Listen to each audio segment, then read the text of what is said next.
Bienvenidos a V Noticias, el informativo semanal de la Unidad para la Atención y Reparación Integral a las Víctimas. La Unidad para las Víctimas participó de la nueva mesa de diálogo para solucionar la situación de las familias en Vera, asentadas en el Parque Nacional de Bogotá. En este encuentro se hicieron presentes líderes indígenas, la Alcaldía de Bogotá y el Ministerio del Interior. Luego de permanecer varios meses asentados en el Parque Nacional en Bogotá, las familias en Vera acordaron retornar a sus territorios con el acompañamiento que les brinda el gobierno nacional. Ha sido un proceso que desde el primer momento la Unidad para las Víctimas, el gobierno nacional y las entidades del distrito han estado prestos para escuchar a las víctimas, escuchar a los en Vera y buscar alternativas. Los 15 pueblos indígenas que permanecen en este punto de la capital colombiana aceptaron las propuestas que le presentaron el distrito y el gobierno nacional. En la búsqueda de alternativas para esas comunidades, la entidad ya ha realizado 3 retornos en los cuales han regresado a sus territorios ancestrales más de 1.500 personas, a las cuales se les ha garantizado sus derechos y se les ha brindado el acompañamiento para un retorno seguro.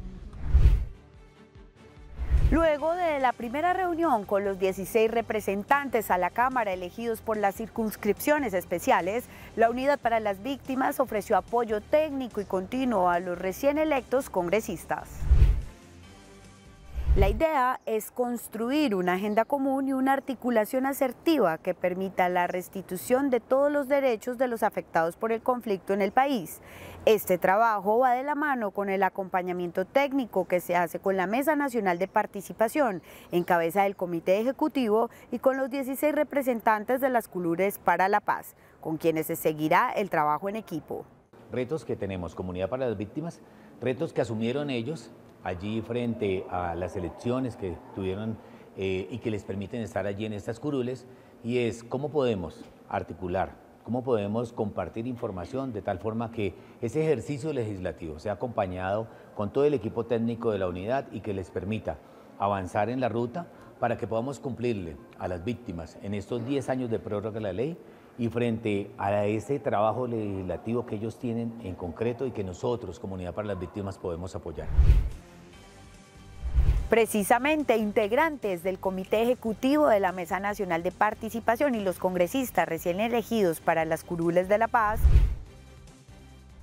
tuvieron una primera reunión de trabajo realizada en el Hotel La Ópera de Bogotá, en donde analizaron diferentes temas para tramitar ante el Congreso en favor de las víctimas del país. Es la oportunidad para que se pueda trabajar, legislar, para cumplirle a las víctimas, pero más allá de eso también tener esa oportunidad a través de estas 16 curules de exigirle a los victimarios el cumplimiento de los acuerdos de paz, de la ley de justicia y paz, y adicional a eso, llegar a cumplirle a esos 9.200.000 víctimas que hoy tenemos en el registro. La idea es que con ellos podamos hacer un trabajo articulado donde busquemos esa gran reforma a la ley 1448, sobre todo en lo que tiene que ver con las medidas de asistencia, de reparación integral, toda esa articulación institucional.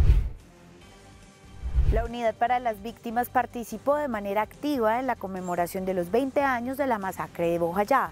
Actividades religiosas, recorrido por los sitios simbólicos y un conversatorio hicieron parte de este aniversario. Se cumplió un año más de la masacre que enlutó a Bojayá y que marcó un antes y un después en todos sus habitantes. Los líderes de la comunidad, el Comité Pro Defensa de las Víctimas, la Iglesia y la Unidad para las Víctimas lideraron y participaron en un recorrido con el Cristo mutilado por las calles de Bellavista Nuevo. Este recorrido contó con el acompañamiento de las cantadoras de Pogue, quienes con sus cánticos y alabados mostraron respeto por las víctimas del 2 de mayo.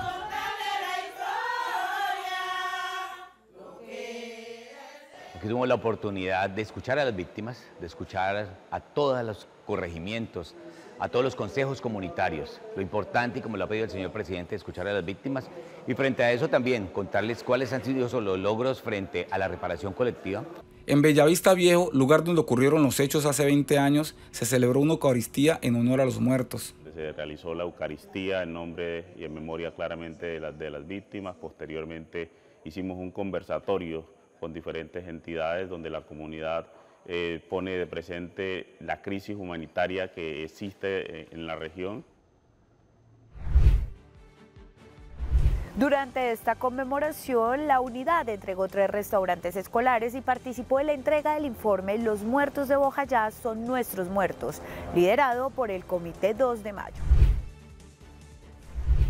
Con la entrega de esquemas especiales de acompañamiento comunitario a las comunidades retornadas de Napipí, Isla de los Palacios y Chanú, consistentes en restaurantes y aulas escolares, la unidad sigue contribuyendo a la reparación de las víctimas de Bojayá. El trabajo tiene que ser, y el llamado es, de la mano de los entes territoriales, departamentales y del gobierno nacional, es como podemos lograr acciones de prevención que vayan encaminadas a no tener más víctimas en Bojayá, acciones de tranquilidad para la comunidad, pero más allá de eso, seguir avanzando en los temas de atención, asistencia y reparación.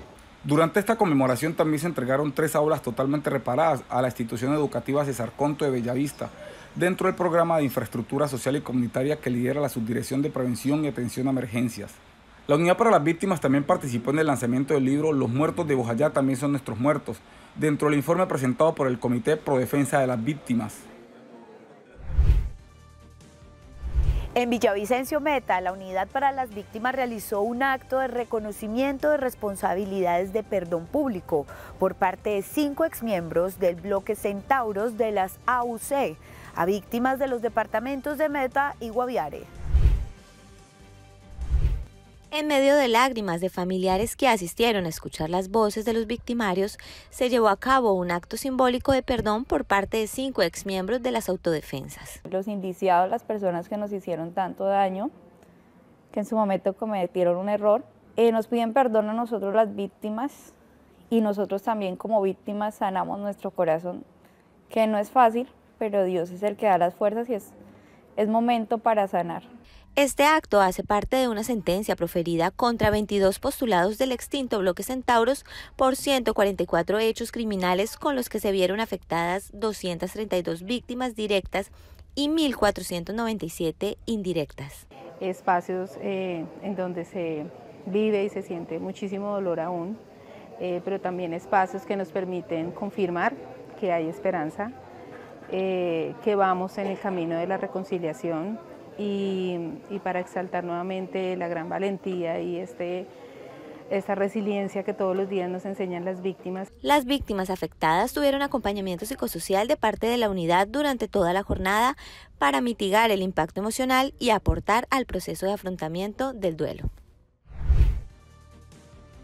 En el Auditorio Barbacoa de Apartadó, Antioquia, se llevó a cabo la entrega de restos óseos de Benjamín Arboleda Chaverra, líder político del movimiento Unión Patriótica, desaparecido y asesinado por las autodefensas, siendo alcalde encargado de Río Sucio, en el departamento de Chocó.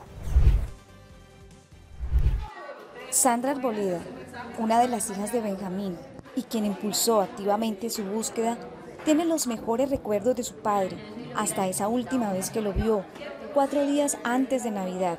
Lo último que yo recuerdo de mi papá, más que la palabra, era la sonrisa. ¿Sí? Yo recuerdo que me tenía cargada. Y yo por eso tengo muy marcado su sonrisa. Su familia lo recuerda como un soñador, un hombre justo, servicial, noble, amoroso, amante de la salsa y las baladas y de las causas sociales, las cuales se presume incidieron en su muerte. Él conocía de que en cualquier momento sí se lo podían llevar, pero como él decía que no le debía nada a nadie, que no había matado a nadie y que él estaba ahí era luchando por los derechos de los demás, él continuaba en el ejercicio político. Su familia y amigos cercanos a su partido político le rindieron un homenaje y dejaron plasmado su rostro en un mural en la fachada del Colegio Alfonso López, ubicado en la avenida del mismo nombre en Apartadó. Hasta aquí el informativo V Noticias. La próxima semana volveremos con el registro de toda la actividad en la agenda noticiosa de la unidad.